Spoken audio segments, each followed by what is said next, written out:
Welcome back, everybody. We are up to episode 63 right now. Diego's back in his home state of Illinois, Yep. getting ready to celebrate St. Patty's Day. I just came from the state of Illinois, um, got myself ready to welcome my brother back into the family for spring break, and then currently in Michigan. I will not be in Chicago for St. Patty's Day, but I'm excited to hear all the stories about the river turning green and all the fun Yeah. you're about to have, Diego. It's gonna be a good time. We bought some bar crawl tickets. Should be good. Just a bunch of my friends from Detroit, and then maybe link up with some friends around here. We'll see.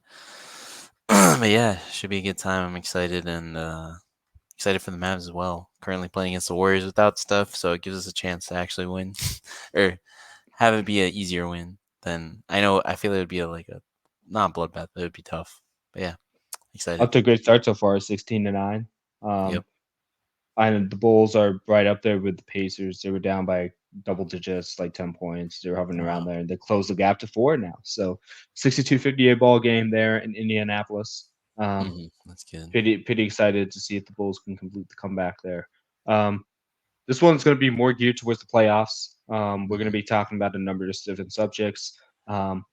Diego has some fun things planned as well, so Yes.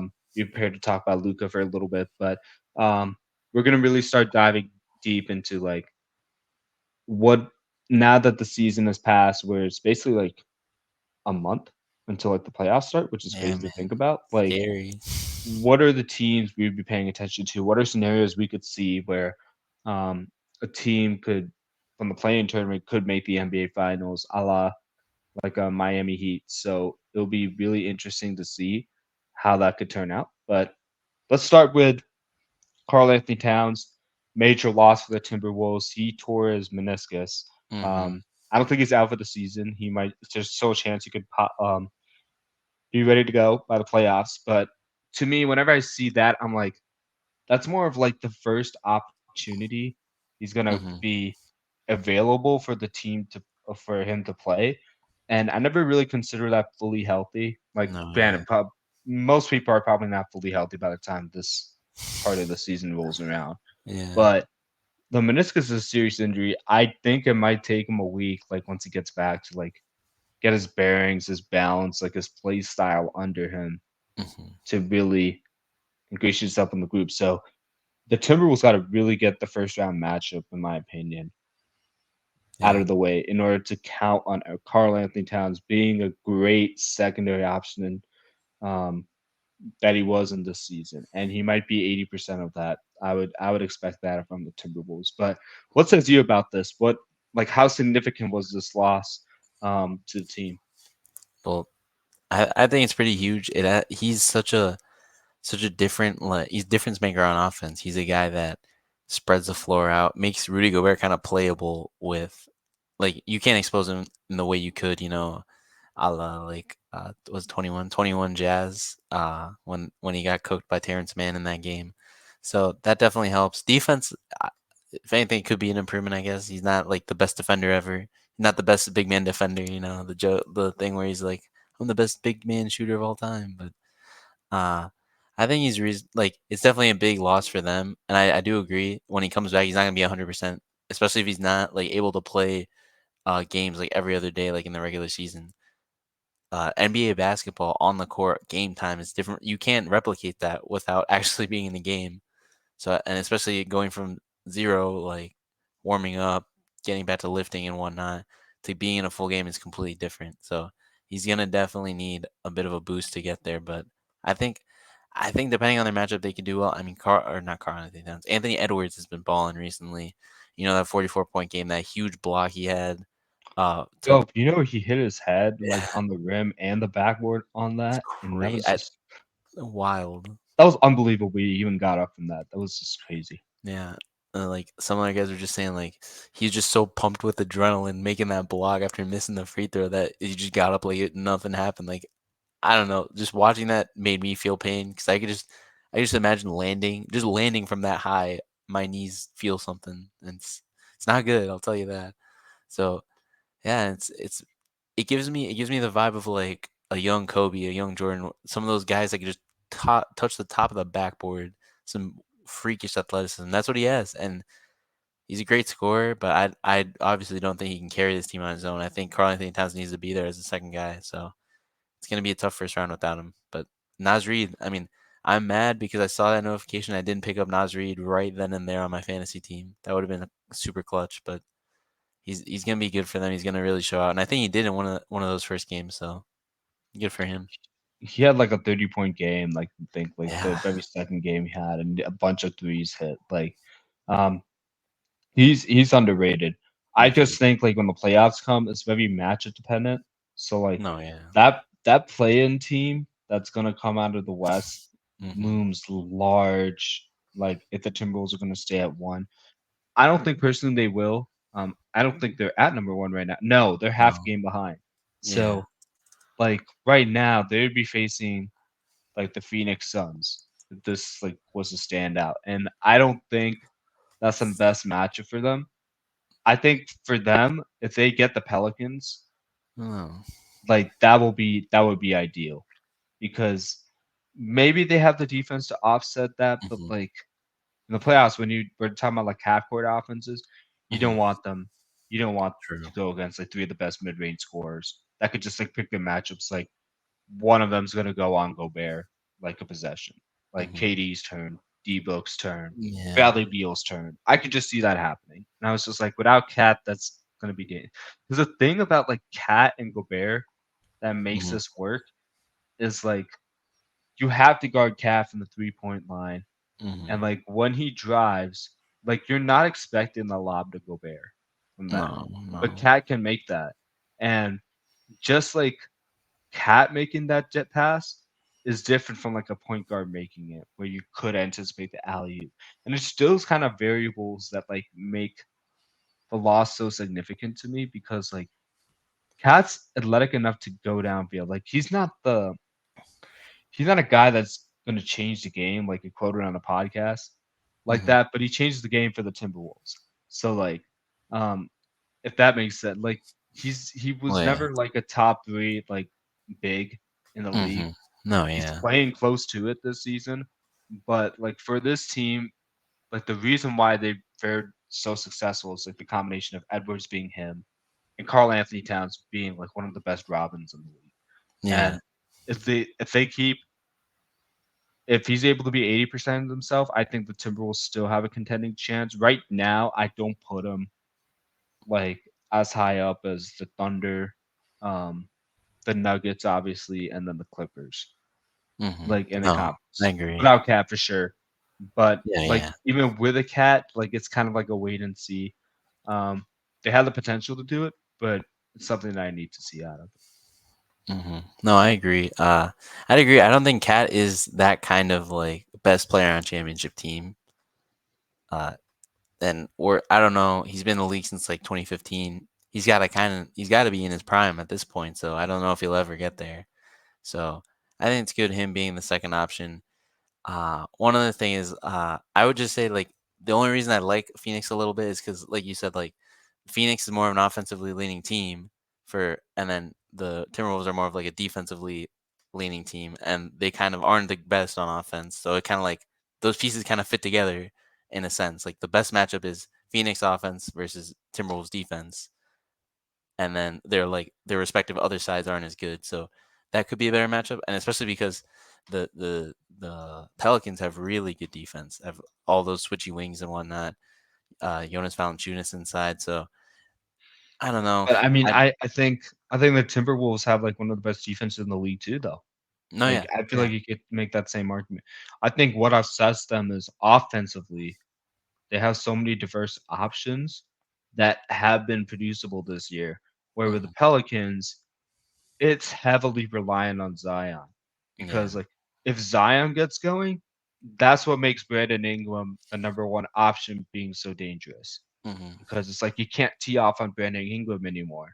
Now you got to worry about Zion. Now you got to worry about Valanciunas, McCollum, like Trey Murphy. All yeah, these guys play a role now. Like you need at least two stars to play like stars, and this is like the first season we've seen Zion play like a star, like hmm, when it counts most. and We were being worried like about it reasonably like healthy. halfway through the season, but like I I think the Pelicans are getting there and they're figuring out who they are, even as a 5 seed, which is crazy to say. But for the Timberwolves, I'd rather take that chance to go up against like a KD team has been seen there, True. done that, has Yeah. like guys that love to play basketball. It's not like high drama right now on this team. It's not the Nets. Hmm. Like I think the Suns are serious contenders.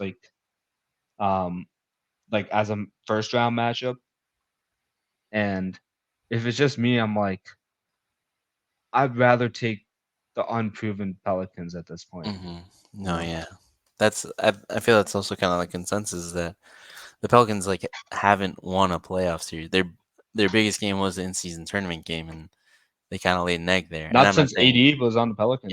Like they yeah, won that one game against Golden State, from what I yeah. remember. They're not gonna. I'm not gonna say they're not gonna do anything, but they don't have any experience. I mean, KD has been in the league for years. He's won championships. He's seen it all. So yeah, if anyone, I can see it. I can see it. Then I wasn't thinking of the experience that much. So yeah, I can see the Suns giving them a harder time, especially It's just the like you Timberwolves got to being think of the young. playoffs as like a different series. You know, It is. like It is. it's a completely different season from the regular Mhm. season. Like you almost No, got to yeah. separate it. So Everything changes. Yeah. all right, ready to talk some Celtics. Where did that come from? I was combining words there. Nuggets and the Celtics face off against each other. What were your thoughts on this game? I didn't get a chance to catch it. Yeah. I thought it was a really good game, at least in the first half, where the game was close and whatnot, and especially I think it really showed, especially in the second half, the difference between the two teams. The Nuggets just have a chemistry that is undeniable, and the way Aaron Gordon plays, the way he can just fill gaps and do things with the ball just in the air. Like I think he caught a rebound.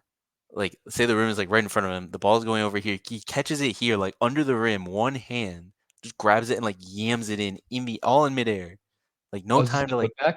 Like, I think it was a it was a- putback, oh my gosh. and like that's crazy. And like dunk contest participant.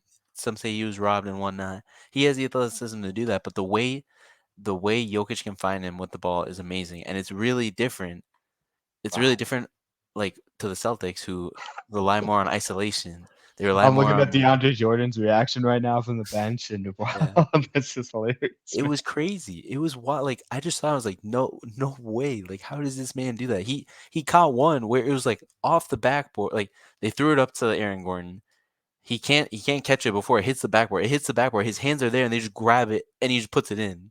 Like how do you even know that I don't know. Just the things he does and the chemistry they have and the amount of ball movement. And a big thing, I think it was Peyton Watson. Peyton Watson had a huge game, getting some huge uh come from behind blocks, like LeBron blocks, great defense. And he's a long player and he's great. But I think this game really showed how the Nuggets have such a chemistry to them that the Celtics are great. They're the best team in the league in this regular season, but they don't have that same kind of chemistry. They don't have the way that like at one point, Jalen Brown comes up like at Sam Jokic with the ball. Jalen Brown's coming from this side. He doesn't even look at him, but he knows someone calls it out, or he just feels that Jalen Brown's coming at him. Like goes around, passes it right to like whoever's in the corner, three ball, easy. So it's just wild the type of chemistry they have. And one thing that I like to see was to start the second half, Kristaps Porzingis had like two or three straight threes to make Michael Malone call a timeout and kind of stop their momentum there. And the thing was like that the way he got set up on those were either just like a trailer, a pick and pop, and that's it. It wasn't like a set of any kind. The It's Celtics don't more have like a sets. catch and shoot Yeah. kind of idea. Yeah. Like the Celtics don't have any sets or plays they run. They just kind of say like, "Oh, Jalen Brown has the ball. Let's go to the rim. I'm Jason Tatum. I have the ball. Let me shoot a mid ranger. Try to get to the rim." Like If they're it play. goes to like Holiday or White, Yeah. that's when I notice like the ball moving around a lot more, and it's like, Hmm. okay, they're moving it side to side. They're getting that's when the threes become dangerous Yeah. because it's not just the Jalen Brown and Jason Tatum show at that point. Hmm. I th- No. Yeah. I think your point on the chemistry is great. Um, it's I think the Celtics can temporarily hit that, Mhm. when they're hitting their threes. They're very like they're li- they're like an energizer bunny Yeah. like off those threes. If they start hitting like 5 of those things like in a 2 minute span, it's game over. Like Mhm. it's there's nothing you could do. And you could say that about any team, but I think with the Celtics in particular, they're built to shoot the three, um, like live and die by the three. Mhm. But like Drew Holiday's having a great season. So if you're trying to like Yeah. say force Drew Holiday to beat you, oh yeah, he's shooting like 45+% from the 3 point range this season. Like Mhm. I think his corner threes are like 60% or something like Yeah. it's like something That's ridiculous. crazy. Like Derek White's having the season of his life right now. Mhm. Kristaps Porzingis, you just mentioned it. Like that's not the first time he hit like two or three threes in the game. There's games I watched where he does the same thing. And then Mhm. Jalen Brown, Jason Tatum can score at like 20 points at any time. Um, so like when everybody's hitting their threes and in rhythm and it's coming in waves, that's when they seem Mhm. dangerous. But like your point about the Nuggets is meant to be very, very like profound because with the Nuggets, they can carry that style with them Yeah. anywhere. They can play Yeah. any type of ball because in a tough it out, like grind it out type game, those possessions are like gold. Like if Mhm. you're able to get somebody wide open, and like who's better at finding somebody wide open than Jokic? And then Yeah. if he doesn't, I'll just like teardrop off the backboard while I'm like back on AD, like doing like a fadeaway something, like Mhm. some circus shot. Like you think Yeah. there's he just like threw that up there, and then it's accurate like gold. It's it's just wild, I think. And especially just because the Nuggets offense is just they have these sets that they can just branch out of. They can have a counter, a counter, a counter to the same exact set, and it's almost impossible to guard. And you have to worry about the only guy that can't be guarded by anyone in the league. So I think it's very, very different. And especially their defense as well is interesting because they I think they've learned, especially with Jokic now. I mean, in his last game, he had six steals. He went off in that last game, had like 117 fantasy points. If anyone's in fantasy, that's like crazy. It's absurd. That's absurd. It's nasty. And so, Usually like 60 to 70 points is a good yeah, game, but yeah. oh my gosh. So he was balling, and it's just the way they're playing. They're so much more of a group. They're so much together, and that's one thing I love because when you're getting everyone involved, like it's it's just it's like everyone gets in a rhythm, I guess you can say. And And so it's hard to key on one guy. You can't just key mhm, on one guy and say, "Oh, let's just let Jokic beat us," because like yeah. even if he misses, you see that highlight reel put back dunk. Like Mhm. not many people can match up to Eric Gordon like that. It's just tough. Yeah, he's such a big body who can also has like a all-world athleticism, which is huge. And then just one shout out for Jalen Brown, 41 points. He was really he was the one who seemed like he didn't want to lose this game in any way, shape, or form. He was just going at the Nuggets and like it's kind of it's kind of a lot of stuff going on too. I've seen on like Twitter, there's a like where it was saying like it was something like Jalen Brown has like more points without Jason Tatum than with him, obviously. But it was kind of interesting that he had liked the tweet. Kind of people are trying to stoke the flame or whatever. If like, oh, Jason Tatum isn't like playing as well or whatnot. So definitely interesting. But Jalen Brown balled out in that game, 41 points. Uh, yeah, shout out to him for doing that. But I Yeah, think the and then Nuggets are just a better overall team. no, that's fair. That's fair. And I don't think we would have said this like a month ago. Hmm. Like just looking at how the Celtics are going, like, but it's these kind of matchups that make us like overthink and say like, oh, what's happening on the court and whatnot. Yeah. And we could talk about more about the Celtics and we talk about contenders versus pretenders because I like I've been paying attention to these Celtics for like 2 to 3 years now and like Hmm. how they're built. And like I always like looked at them and like they're title contenders. And Yeah. there's one flaw I see in this team that I think might do them in if they face a team like the Bucks or something like that. Yeah. So we'll talk about that later for sure. Hmm. Um, let's let's go through and let's see what was my point on the Nuggets if I have one. I don't think I did. I thought I did, but never mind. All Um, right. I know you done a ton of deep work on Luka. He was at 10,000 points. He exceeded that I think in December, and then just recently he exceeded 11,000 points recently. So Hmm. um, when I heard you off air talk about this, I thought you were about to make some wild claim that Luka is about to hit 40K points in his career. Um, I don't think this is quite the analysis you did, but I want you to share your comparisons for how you think Luka is comparing against among the great scorers in this league. So take it away, Yeah. Diego. So I'll start sharing my screen real quick, but I want all our viewers to kind of join me on a thought experiment. Just kind of go into what was it, Thursday night after the Nuggets Celtics game. I just see a tweet from Brad Townsend. He's a Mavs reporter, basically saying like, "Oh, today after being the Heat, Luca got to 11,000 points. It feels like it was just yesterday on Christmas that he got to 10,000." And I was sitting there like, it does feel like it was just yesterday. How long ago was that? And so this spreadsheet was born. I found the amount of points the number of points he was at after both games on Christmas and last Thursday. Number of points between games between. He's averaging 37.1 points a game over 26 games in about 3 months, 2 months and a bit more. And that's crazy. Like, and over a season at playing 70 games, that's 2,600 points. That is out of this world. 2,000 point seasons on their own are crazy. So, as any logical person would do, I projected how many points he would have averaging 70 points a game or 70 games a season over this being his year 24 season, age 24 season. Basically, how old he was on February 1st of that season, this year 24, up to his age 29 season in year 11.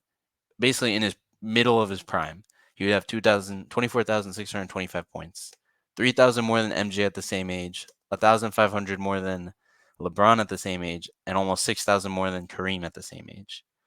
And these were easy, kind of got him off StatMuse.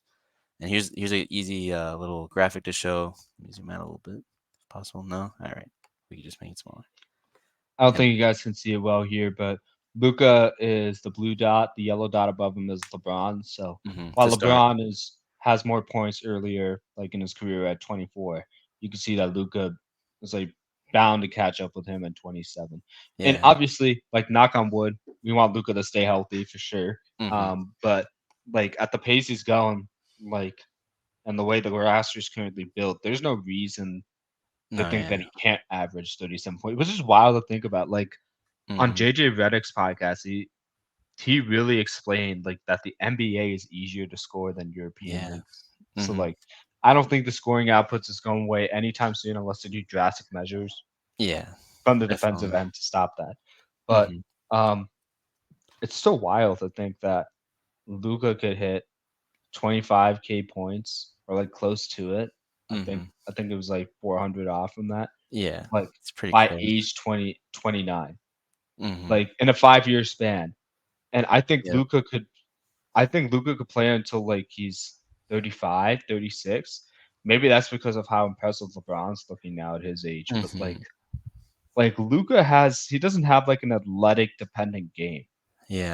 That's the thing with him. Like if you watch him play, he's very methodical. He can speed it up. He's got a lot better like getting baskets earlier in the shot clock Mm-hmm. where like he can keep up in a high pace game. But like it's just like this is just in a 5 year span. Think about what he could do in 7 to 8 years. Like it's Mm-hmm. like that's a 13,000 difference. Like 5 years. Like like eight years like could be 20,000. Nine Mm-hmm. years like 30,000. Like we really don't know with this dude. Mm-hmm. Yeah, it's it was definitely eye opening. I mean, you think about it, you don't expect it, but I would say also this is kind of a best case scenario. Playing 70 games a season, averaging that many points per game is pretty wild. A few notes I had though, looking through this, Luca would be the youngest at 24K points, just assuming. And then in this year, after that game against the Heat, I'm assuming he plays 17 of 20 possible games. I saved one for sure due to a tech suspension. He only has one more technical before he gets suspended automatically. So I know it's gonna happen at some point. For MJ, he had 7 straight 2,000 plus scoring seasons, which is wild. And he's, at least of all of these guys, the only one to have a 3,000 point scoring season in his third year in the league, which is wild. LeBron also had 7 straight, but he never had a 3,000. And then Kareem had 5 straight, but also yeah, no threes and never had 3,000. So So you're saying MJ's the GOAT then I because mean, he's had a 3,000 point season. goat scorer. I'm never gonna debate with anyone that he's not the best scorer of all time. That man is a machine. He's averaging 30 points a game overall career is wild. So Yeah. goat scorer for sure. But yeah, yeah. This is a good analysis to do between midnight and 1 a.m. on Friday morning. That's how you know he's a basketball junkie, guys. Not me, just Diego. Just Just Diego over here. absolute sicko, man. It was great. I was in like I got sad when I checked the time and I was like, oh, this isn't just like extra time I have lying around. I actually lost sleep because of this. And I was like, it's okay. I'm still So catching funny. up on daylight savings, dude. True. I came back from work with a headache and was like Yeah. napped right before this podcast episode. I was just like, what is going on with me? Tough. But yeah, no, I hear you. Like there's times like where I'm just amazed by the scoring outputs by these Hmm. players. Like Yeah. now, like I granted the defense is like sometimes downright terrible, Yeah. but like um it's just crazy like how easy they can score 50 points or 60 points. It's like how did they get there? And it's like, Hmm. oh yeah, they hit like nine threes. They got like 10 chips at the free throw line, and they like the rest of them were like half of their like field goal attempts that were not threes were layups. So it's like the way the pace of play is going and like the way That too. these guys can get open now, like by matchup hunting and everything, it's just doesn't matter. It doesn't matter. Like they can like we might see 30 players hit at least 50 points in 1 year. And I never thought I would say that. Like that's definitely but like you gotta look at all the talent in the league now and like the way it's going. Like I think like Wemby, I think Wemby could do it. Like Yeah. because who's gonna stop him from like walking up to the basket and just like dunking it like half the possessions if he wanted to? Hmm. Like No, it's definitely. He's a special talent. Well, speaking about free throws though, yo, Kyrie and Luka are some of the most ethical scoring duos. Luka still averages the most points without his free throws. You know, something other MVP candidates Embiid can't do. Anyway, I just had to throw a little bit of shade because he always I'm shoots free sorry. I'm throws. just appreciating Vooch. He had a beautiful hook No, shot floater here, and then the Bulls, who were down 10 at the start of this podcast, or like at the start of the recap, actually, they're up 89-79 on the hmm, Pacers right now. Feels so satisfying.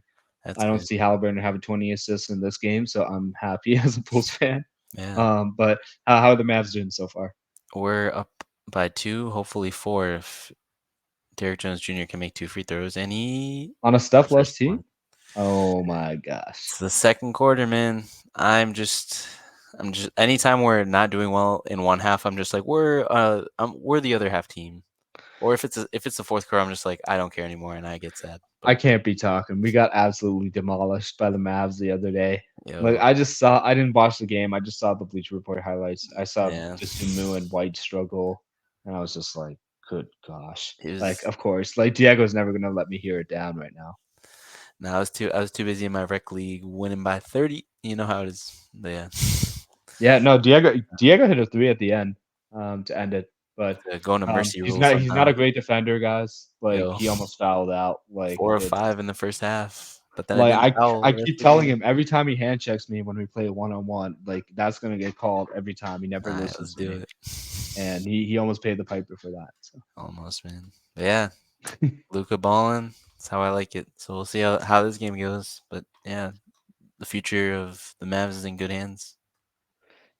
and the future could be now, depending on like how the contenders stack up. Like maybe the Mavs could be in that list. Right now, there are like five teams I'm thinking of that can compete, and the fifth one is really the like dependent on Cat. We had talked about the Cat being on the bottom of the top of the Western Conference teams. So that makes sense. But right now, teams that I could see make it to the NBA Finals and not blink are Celtics, Nuggets, Clippers, Thunder, and Timberwolves. Like if they make it out, like I would not be surprised.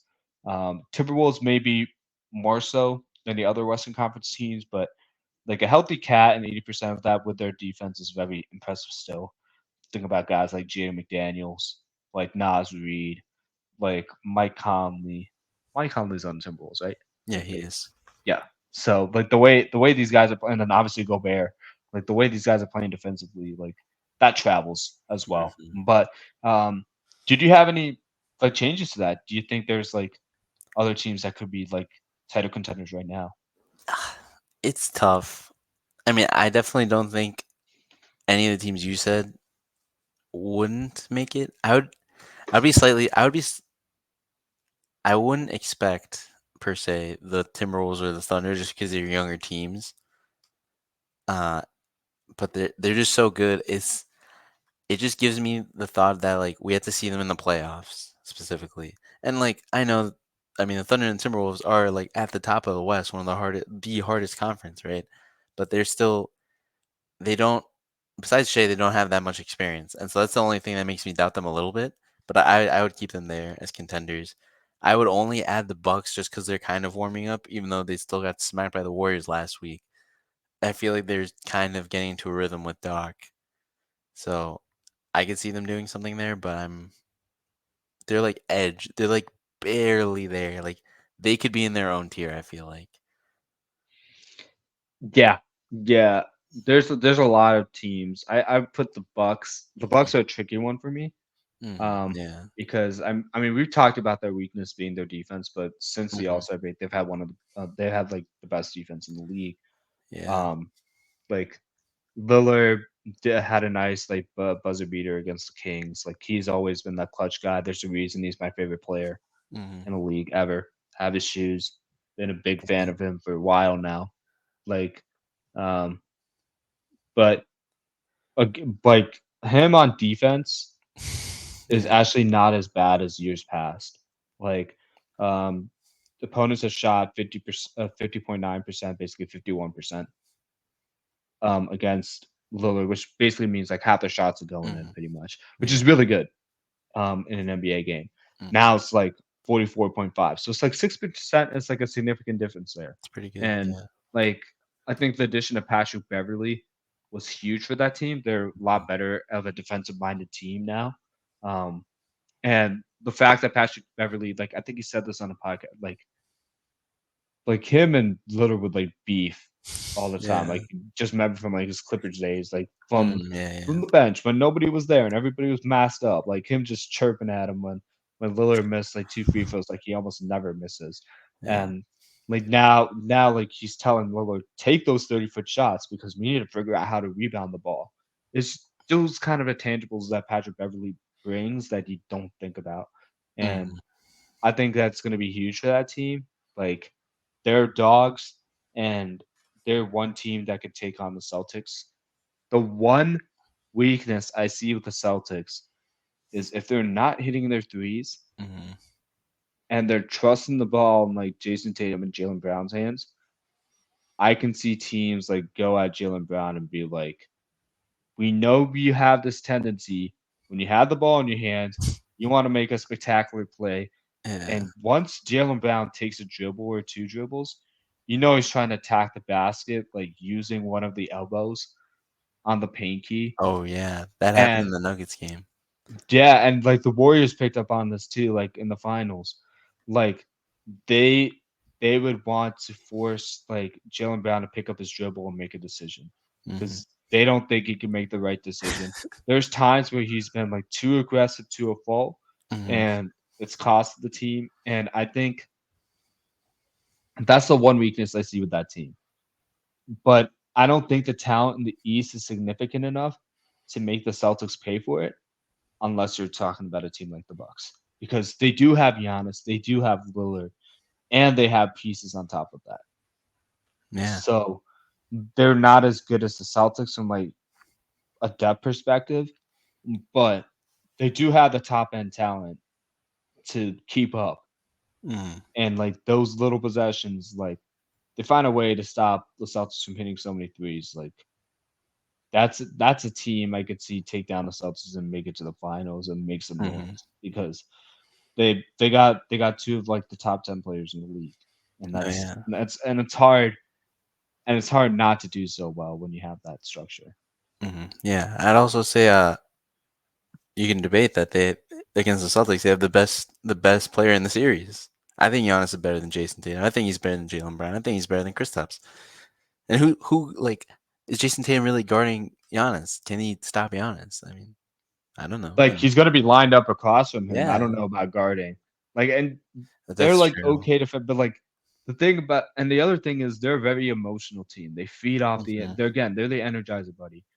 Like if Giannis starts like posterizing people, like getting on the boards, like that's just gonna suck the life out of the like Jason Hmm. Tatum's not gonna be as engaged. Like Jalen Brown's not gonna be. We've seen this happen with the Celtics, We have like against the Heat, like early down. They had to dig deep to even be in that series, and should never got to that point where it was like no. they were down 3-0.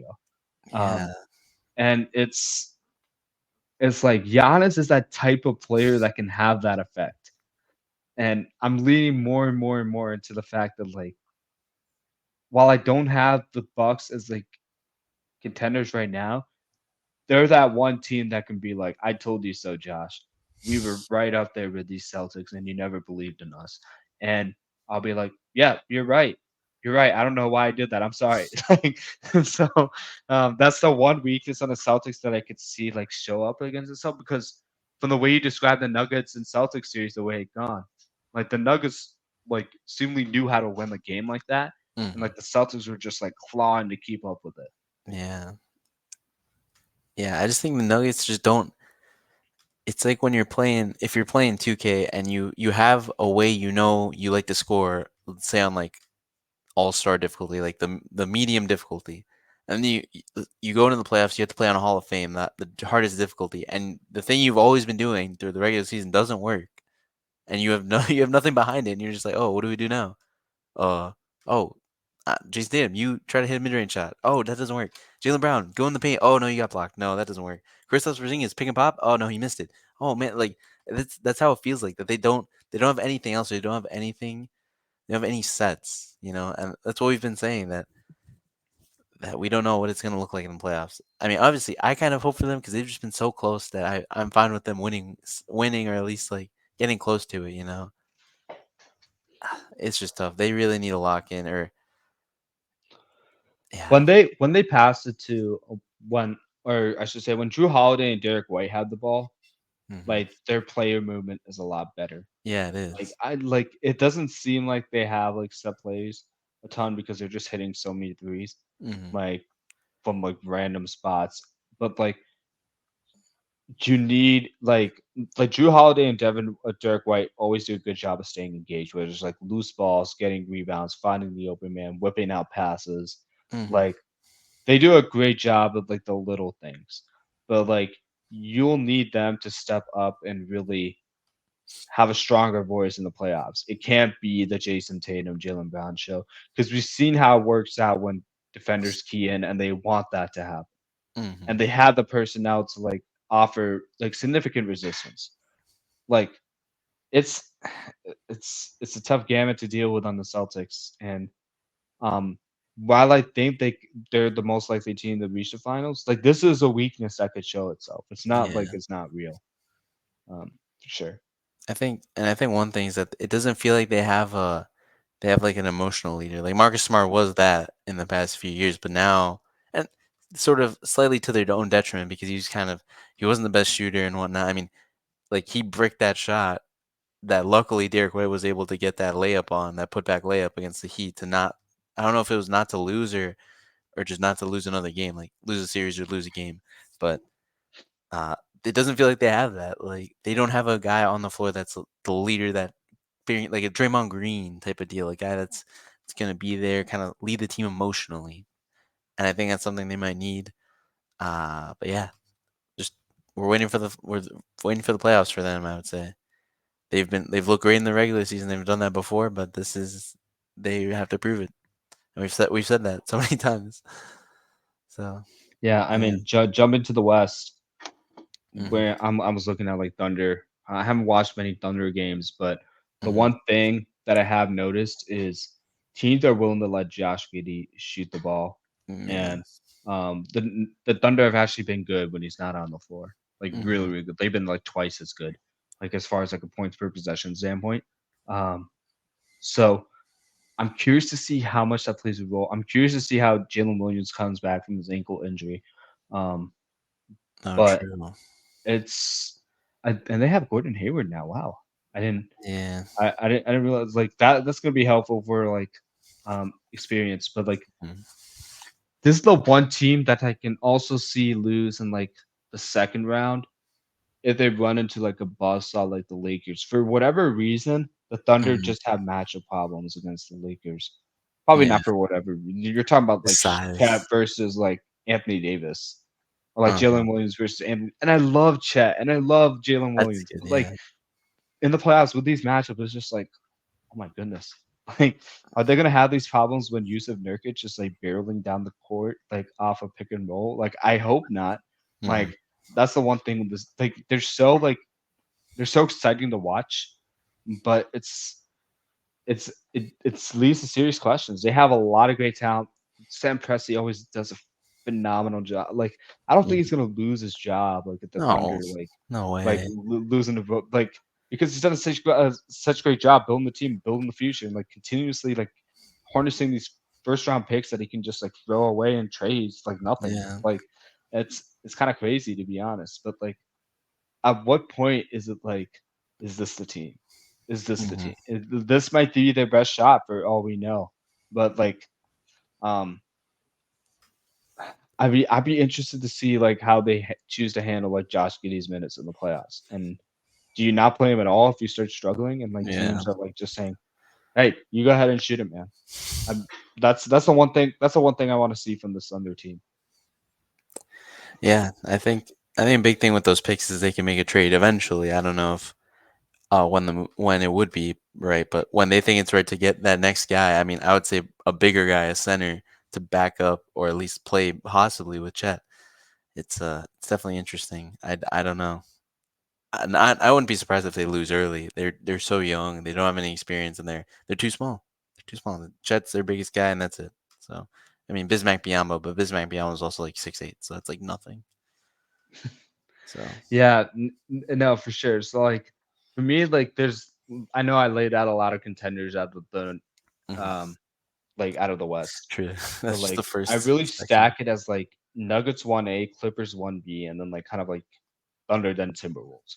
Well, Really like that. Like the Clippers are like they're a hard team to gauge like versus the Nuggets because like the Nuggets can still get offense out of that. Like even with all the good like wing defenders the Clippers have, because like they mhm, don't have anybody that can specifically guard Jokic unless like Zubac just like merges with like part of Kawhi Leonard or something like that. yeah, Like that's the only way like you're gonna deal with that team. But like this team is so gifted from like Russell Westbrook. We hope he comes back from the injuries. Okay, mhm, like James Harden, like Paul George and Kawhi. This is like the best this team has looked since like they got and Paul yeah, George. no, And definitely like this is the one year they need to like stand up and stop. And lock in. I'll preface this by saying I'm putting them at 1B because I'm putting faith that Kawhi can pull off another Mhm, Toronto playoff run. yeah, And I think he's warranted this at this point, despite being like injured all the time and like unable to seal the deal, yeah, like so far in his Clippers 10 years. I think I've seen Kawhi enough times to know like he's a dog. He's a top five player in the league mhm, that doesn't get often mentioned as a top five player in the league. yeah, And he can lock that just about anybody. And would I be surprised if he gets like a couple blocks in Jokic or locks him down for a couple possessions? No. I don't think he can mhm, keep Jokic down forever, but like Kawhi is their best shot. Like he's literally like everything for them. Like if they are just it's like to stop the Nuggets.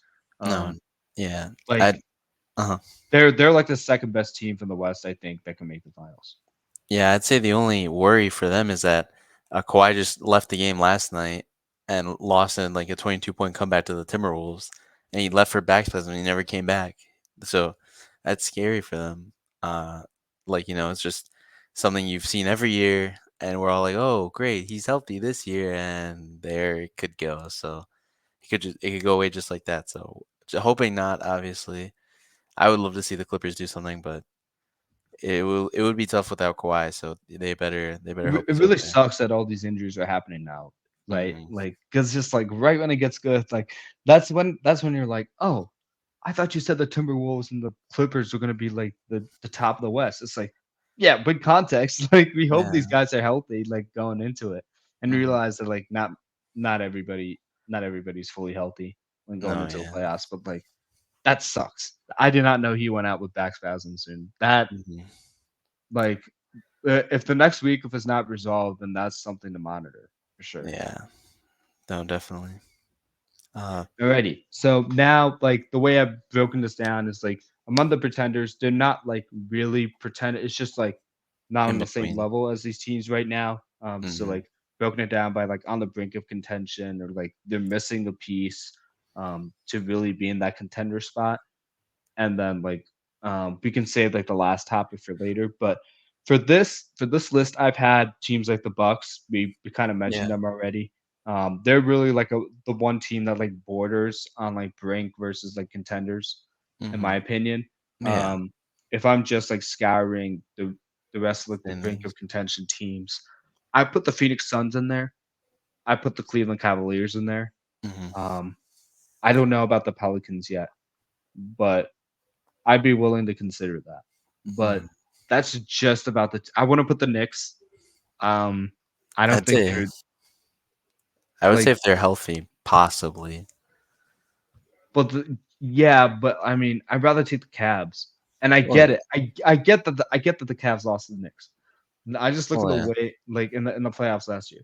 But I Hmm. just look at where the Cavs were like traveling, like as far as this season, and I think they're just a better team from like a year ago. Like having Donovan Hmm. Mitchell for one more season and like Jared Allen, like Evan Mobley, Hmm. like um Darius Garland, they're all like a year better now, and they just look more complete to me. And then like Karis LeVert, who was one time like a number one option, like they just look a Yeah. little bit more complete to me from a Hmm. roster standpoint. And I think they could upset the apple cart on like whether it's a Bucks or Celtics conference finals. I could see that happening. Could happen. And like from an offensive perspective, they're very diverse. They have a lot of different ways they can score different baskets. I think there's value to that. Um, there's more things I want to see from out of them defensively Hmm. to really give them a serious shot against teams like the Bucks and the Celtics. But they're on the right path. Um, like they're already locked into the playoffs. I think this is going to be like a really good, solid team that's going to make a deep run. And with the Suns, it's just they have all these stars. Like on we're talking about the Hmm. Clippers defensively. Yeah. Look at the Suns offensively. Like they're just as good offensively as the Clippers are defensively. Um, and you got a couple of like defensive options now that you could throw your way. I think they've really grown since the beginning of this season. I would Hmm. not be surprised in the playoffs if like KD and Devin Booker take it up another level, just like they did last year. This was really the best team that the Nuggets had to face last year, if Yeah. you think about it. And um, and they had a Bradley Beal on top of that. So um, that is my selection on like on the big contention, but still pretenders. Yeah. I can see that. Only thing for the Cavs is I think Donovan Mitchell's also been out with whatever knee issue he's been having since the beginning of the month. That's been difficult for the Cavs. I'd say the Knicks, if they're healthy, like top tier healthy, everything works out perfectly for them. They could do that. Suns, I can agree with because they've been kind of locking in, and it could help that the strength of schedule is so high that they're kind of basically pre-gaming the playoffs with this high strength of schedule for the rest of the way. So yeah, I don't know. I don't trust the Kings at all. I don't trust the Pelicans because they're again young teams, unproven. The Mavericks, even though I'd wish they could be there, it's just tough. It's tough because it just I guess not enough continuity either, but it's just not an ideal situation. So, and in the East, there's not much else. The Magic are super young. The Pacers young as well, and that takes you all the way to the play-in for both conferences. So I think we're good there with mostly just the Suns, right, and the Cavs. If Cavs and Knicks, I want the Knicks in there, low key. Yeah, the thing with the Kings is they're just struggling right now. Like, Hmm I think from the past 3 games, They got smacked uh, by the or no they beat they beat the Lakers last night, yeah. they beat both the Lakers and the Spurs. But yeah, Um, Domantas Sabonis is actually undefeated against Anthony Davis in his career, that so is that's yeah. No, I saw that. I saw that. I'm yeah, like, like what is that? I can never figure that out. Like, Sabonis is like the thing with that is, like, if Sabonis can do that against AD, why can't he do it against, like, Yeah. guys like Draymond and, like, Zubac and like, that's the thing with him. Like, he's a great player. He's a great hmm player, but, like, that's the really thing that hampered them against the Warriors. Like, they got caught up in these, like, singular matchups, hmm and, like and they played well. They played well, but, like, when you get caught up in matchups like that, it's like, who's gonna stop Steph Curry? And the answer was nobody. Like, Yeah. De'Aaron Fox is great season, but like with a finger and the little things that added up, like Demontis and Draymond going at it, like hmm that's not the team you want to be like going at it for little things. Just focus on like what you do. And like the thing that triggers me a little bit is like the Kings could do this. Yeah. They really could, but like not right now. They're not shooting well from three. They're not as healthy as they were last season, even though their starters are missing a lower percentage of their games. hmm Um, they are shooting well from the free throw line, but like if I look at their matchups, like I think in their last 15 games against the Bucks, they're not won a single game. Really. And I don't know what happened on Tuesday. I'm reading like the power rankings from NBA.com, hmm but um, or maybe it's like the following Tuesday. But that will be a match to pay attention to like Yeah. reassess whether they should be on the brink list or kind of like just pretenders don't even think about like they're contending.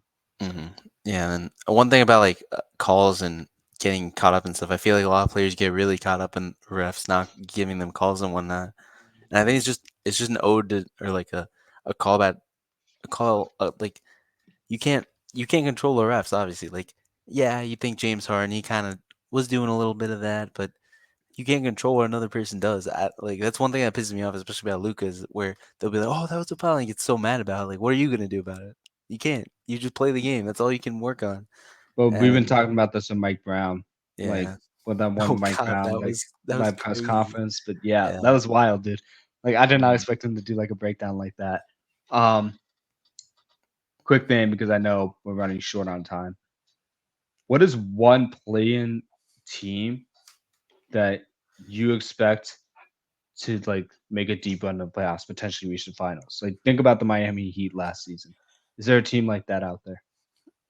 I mean, it's hard not to say the Lakers. Well, I mean, the Mavs. The Mavs are in there as well. I always try to think of them as like a higher up team that shouldn't be in the play-in, but they are in the play-in. Uh yeah, Mavs could if things just perfectly break our way and we actually start playing. But I'm not gonna say that. I'm not gonna say that with confidence. That's really just my bias saying that. So I'll say Lakers just because all of the media's on it. You got LeBron, you got AD. With a good matchup, something could happen. But I just don't have confidence. I don't have confidence in the Heat. I don't care if that is gonna destroy me. The Sixers, I like the Sixers a bit more as well, just because we don't know how Embiid's gonna look, and if Embiid does come back fighting, kicking 100%, could be something. So I guess those are the two teams, Lakers and Sixers. If everything goes the Sixers' way, the Sixers are to get so lucky. It would not be easy. Yeah, But I mean, again, Embiid is unguardable, just like Jokic is. yeah. So Now that you mentioned it, where the Sixers at where they're at, like mm, I would say them. yeah. Um, I cannot count out the Warriors. Like they have these wild swings in the regular season where like things don't make sense. hmm Like they're getting blown out, they blow out teams. Like and it's like Steph's not healthy right now, but like I think if they get all their guys healthy at the right time, they hmm could beat anybody. No, Even with Clay Thompson struggling the way he has this season. Like this I it's would put them doable. up there with, like, the Lakers, like, giving them an equal chance of, like, coming out of the play-in tournament. Like, because I look at the matchups, like, Pelicans, they're basically the kings of this year. Yeah. Like, you could say that about the Thunder, the Timberwolves. That's, like, 3 teams in the top 6 already. Like, if you think Golden State's matching up against one of these teams, Like, how could you not pick against them? Because like nobody on that team can guard Steph Curry. Like on either of those three teams. True. Like that's a very difficult ask. Like so like if the Warriors have to face two of those three teams, suddenly they're in the Western Conference Finals, and then Yeah. you're going up against a Denver team that could they can go toe to toe with offensively, and like Yeah. the one matchup I really don't like for them is the Clippers, because the Clippers Mm, could match up defensively and like really yeah. take away PG. a ton of options. I wouldn't put PG on Steph Curry, but like there's there's like a ton of options they have. Like No, you got definitely. Coffee, you got Man, you got Kawhi, you got PG. Russell Westbrook's a really good defender as well.